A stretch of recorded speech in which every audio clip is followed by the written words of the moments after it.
శివా శివా నువ్వు నాకు అందట్లేదు, పువ్వు ఎలా వేయనంది. శంకరుడు ఆ భక్తికి పరవశించిపోయాడు. ఇది భగవంతుడు దేనికి కట్టుబడతాడు? ఆ భక్తికి కట్టుబడతాడు.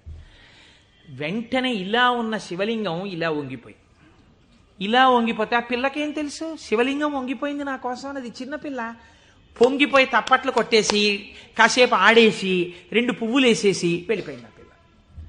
మరునాడు యథాలాపంగా అనేక శివలింగాలు ఉంటుంటాయి కదా గుళ్ళో. ఈ శివలింగం వంగడంలో లోపలున్న శివలింగం కూడా వంగిపోయింది.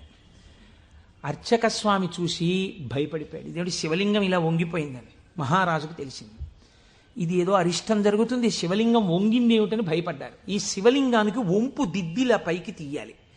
వాళ్ళకి ఉన్న తెలివితేటలు ఏమిటంటే ఈ వంగిపోయినటువంటి శివలింగానికి పెద్ద పెద్ద ఇనప గొలుసులేసి ఏనుగులకు కట్టి లాగింది.